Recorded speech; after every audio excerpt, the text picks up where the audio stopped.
And would you want to be called Rocky Anderson on camera or Ross? No, Rocky. Rocky, okay.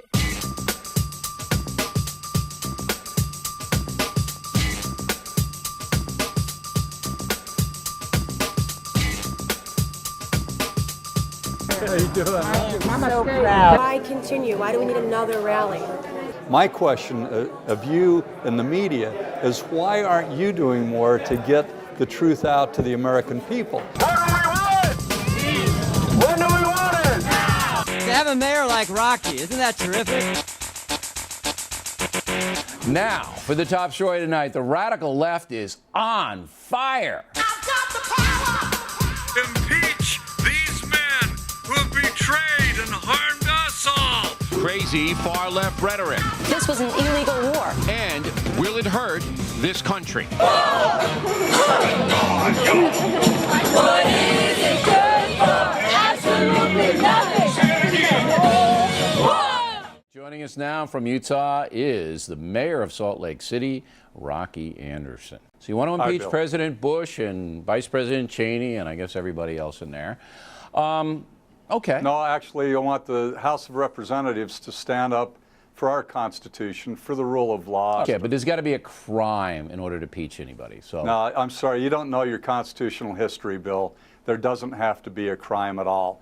The whole idea behind the term high crimes and misdemeanors in the Constitution, it's about political crimes. It's about abuses of power, breaches of trust. It's about misleading the Congress and the American people. There has to be a demonstrable, with all due respect, Mayor, I think I know more than you do about American history and the Constitution. This is fact-free television, and when you don't have your facts, what do? You call people names, you cut them off, you interrupt them, you scream over them when you're in control of the studio. There isn't one congressperson who will introduce an article of impeachment. You can't get anybody to do it because they know you're a kook. I love my country. I love our Constitution. I believe very strongly in the rule of law. Yeah, well, your interpretation of the Constitution is kooky. Rocky would have done Bobby Kennedy proud. Oh, thank you.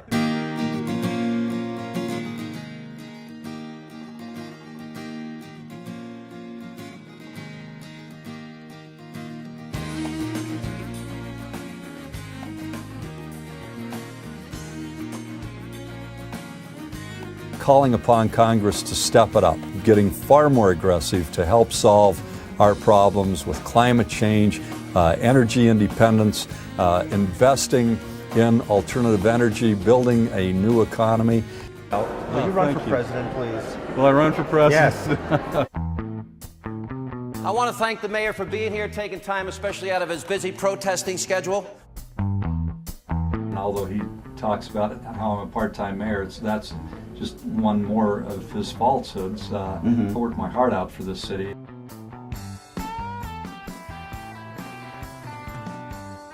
I appreciate you asking me the questions, because if people just go around with this view of things and they don't ask me, it doesn't give me an opportunity to sort of, if not clarify it, at least explain my position on it. And I like the wording that you put everything in here, but it's all clear.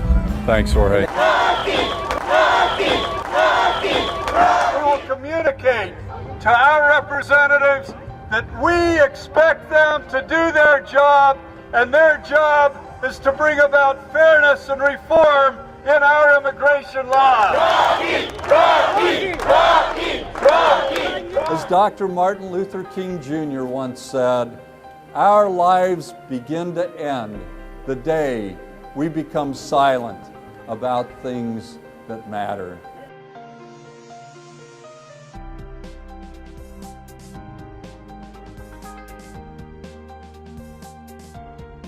Never before has there been such a compelling case for impeachment and removal from office of the President of the United States for heinous human rights violations, breaches of trust, abuses of power injurious to the nation, war crimes, misleading Congress and the American people about threats to our nation's security, and the supposed case for war. Our regard for our Constitution brings us here today to call for the impeachment of a president who has done and continues to do such tremendous harm to our beloved country. Mayor Anderson, we're going to put you And in this the is the Oval Office. magic wand question, right? I mean, if we can do anything. Magic wand. Okay. I would focus all of our energies on where we should have been, and that is defeating once and for all the Al-Qaeda network and getting the United States to the point where we got the alternative energy resources so we will never, ever, ever be dependent on foreign oil again, because that is why we're in Iraq. I don't understand why everybody isn't just out in the streets saying we won't stand for this.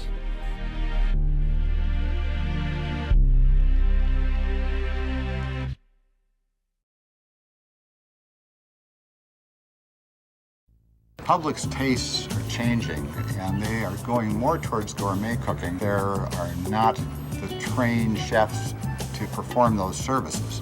UTEC will provide more people to service the industry, and there's a great demand for them. The student-teacher ratio will be low. The people that are teaching are quite knowledgeable chefs. It's a state-of-the-art facility, and I'm sure that the people who will come out of it will be state-of-the-art chefs. We'd love to have a kitchen like that at Gladstone's. KRMJ, we are having classes this fall. We are part of Rocky Mountain Public Broadcasting, and we will be available as a lab. The students at UTEC that utilize KRMJ facilities will have studio experience, they will have field experience, and they will learn how to assist in video conferencing. I think the students are going to be absolutely intrigued at technical support and education they're going to be able to get at this two-year college. It's a wonderful opportunity for students.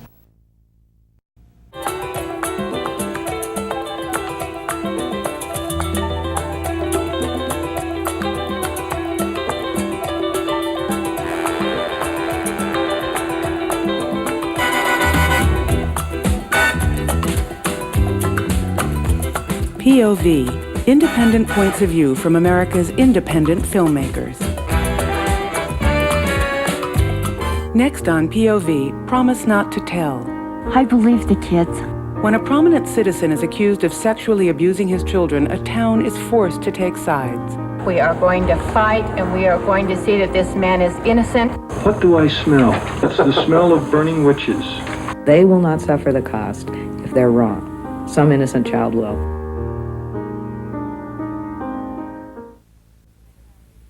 Rhea Gavry, director. Because of the nature of the subject, and I knew that it was going to be very difficult for the people to talk about what had happened. And also I knew that a lot of the people involved in the case had not granted interviews to any other press, at least not interviews to the depth that I wanted.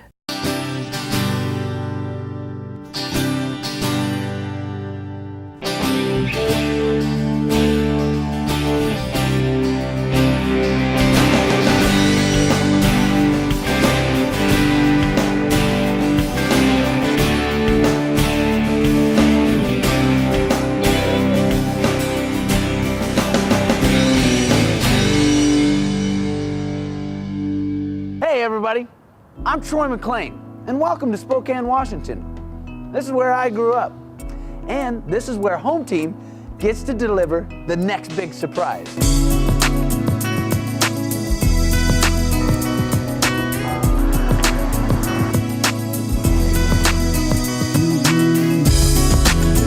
Now you guys might recognize me on a show called The Apprentice, where I got to live out my American dream by working with Donald Trump. But now, what Home Team is doing is they're allowing me to give out the American dream each and every week by delivering a brand new house to a deserving individual and or family. Spokane, Washington. I did a little boxing in the boxing ring. Matter of fact, that's where I met Ricky Welliver. 6. We called him Ricky Elliver Welliver. Because man, he packed a hell of a punch. Up, down. He's got a youth boxing club. He's living in his... Hold on to dear life. He was always fun to watch at football. And every precious smile. We used to go to the track meets and watch Jacob run, and the girls would always be around him. None of us were wearing seatbelts. We thought we were too cool. You always think to yourself, it's never gonna happen to us, you know? And now all that he had, it's different now. Hold on to dear life.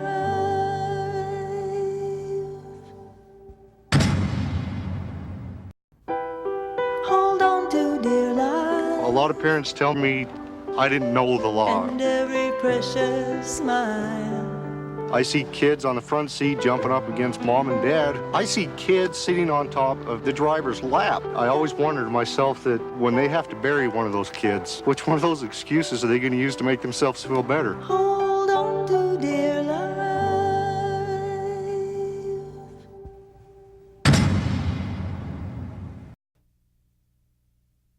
Started with a bunch of my friends. Thought we were going to enjoy the night by drinking, so we gave some money to an older person to go get us some alcohol. One of my friends showed up, and he had a Pontiac Trans Am. We raced in the parking lot. It's too short of a distance. What's up, dog? Yeah, 'cause we can take it out the railhead. I'll take you out there, no problem. Let's do it. All right, let's go. There was probably a good 9, 10 of us that all headed out there. After the lights hit, we went ahead and raced all the way down to the end of the road. We circled back around, and we proceeded to hit the gas. I got worried. I didn't think I was stopping fast enough. I lifted up on the e-brake. The back tires locked up, and I spun out of control. Jumped out of the car. I ran over there, and it was my friend Shane laying on the ground. Being underage, drinking and driving, I've learned there are no second chances. There will be no second chances for this one.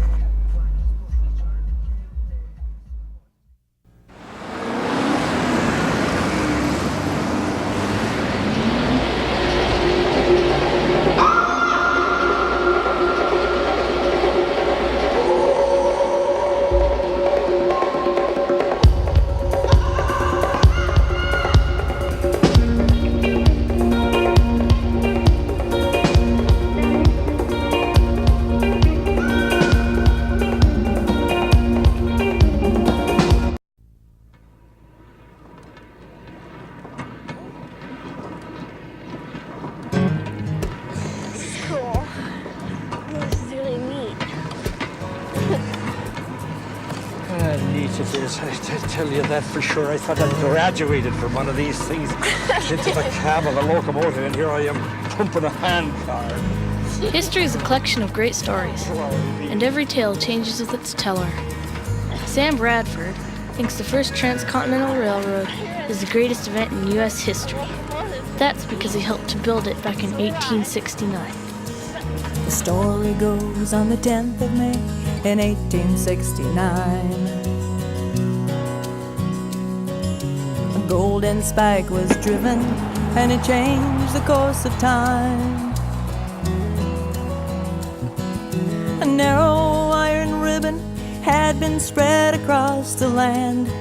Now the East could meet the West on this continental iron band. And the story goes, and the whistle blows, westward to Promontory, building the iron rail. First page of a brand new story, the ending of the old dust trail. Sam was the engineer of the 119 steam locomotive, and that's why he likes to tell these tales.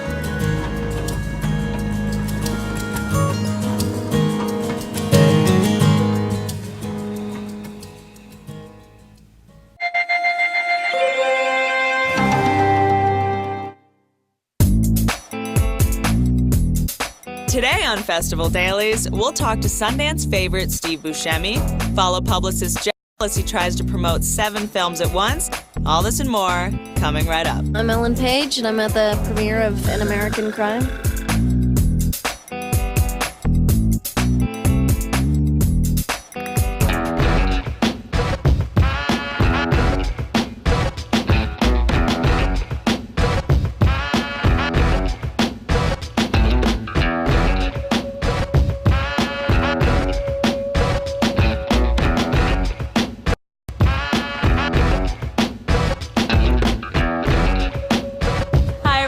Welcome to day 2 of Festival Dailies. I'm Whitney Cummings, and we're kicking into high gear at the 2007 Sundance Film Festival.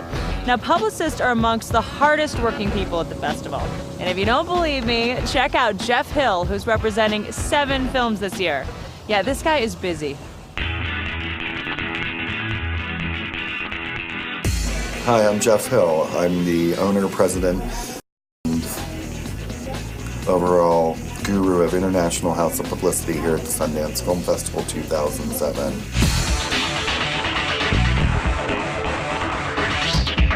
What we're doing for the next 10 days is scheduling directors, filmmakers, actors, distributors to get them through the festival and get them attention in the papers. So American Crime Dinner, what's next? The cocktail that party. You're going up there. I'm gonna leave on the shuttle at 8. This isn't until tomorrow, but the one thing is the Echo screening tomorrow for Away From Her. So we'll go over at 8 o'clock to Teeth.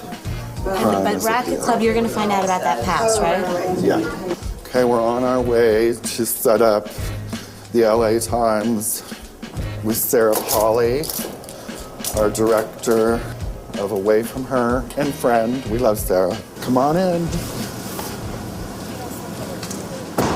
Publicist sells films like, what do we say? Jessica, what do we do?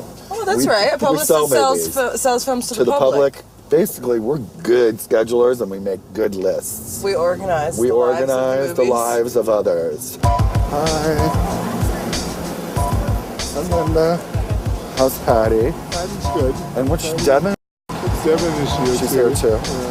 That was Kenneth Turan of the LA Times. He is not only a friend for years, he's the lead film critic,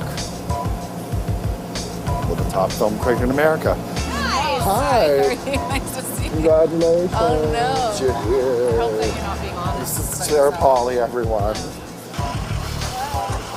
All right, so they're gonna go meet. That's it.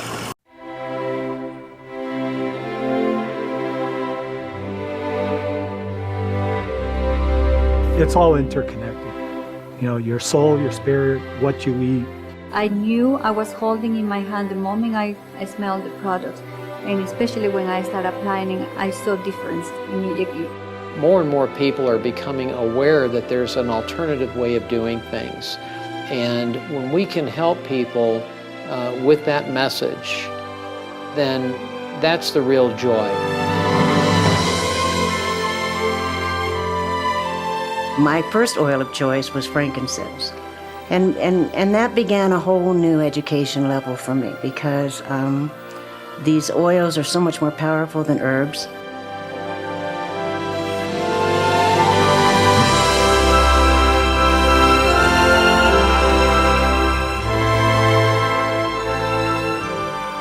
I was working with advanced cancer patients. When I discovered Young Living, the quality was so far beyond anything, and the results were the type of miracles that the books talked about. We wanted to be able to offer the best tools for them to transcend the body, mind, and spirit alignment. And we found that the essential oils of Young Living were the cleanest frequencies and were energy first before biochemistry.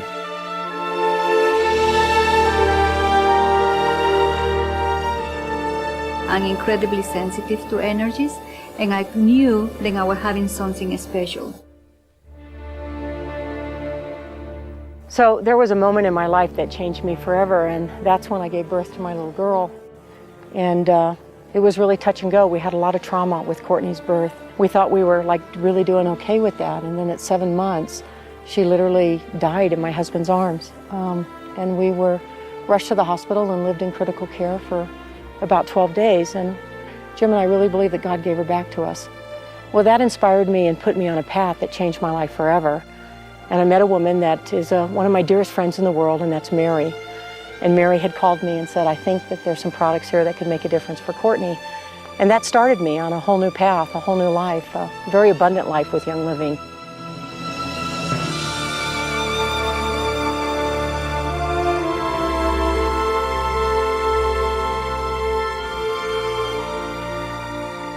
I can tell you that there is nothing else in the world that gives me more satisfaction to see somebody improving their life, somebody healing completely. It's about sharing, and it's about that vision, and it's about helping people and making a difference in people's lives.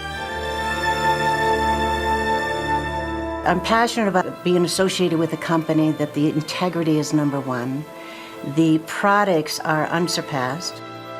And I think the biggest joy is watching the shift in the spirituality and the calmness and the quietness that happens within individuals that may be taking it simply for a headache.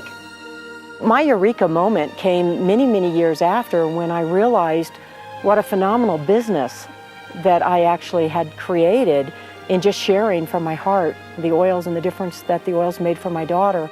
It's a joy to know that there are so many people from so many different walks of life, and they really, really do care about their brothers and sisters on this planet.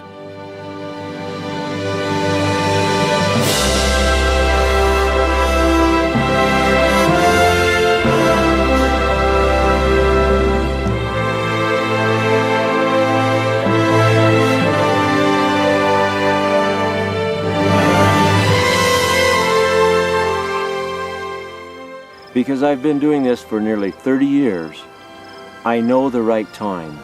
We in Young Living know how critical it is to produce the best and the finest quality oil in the world.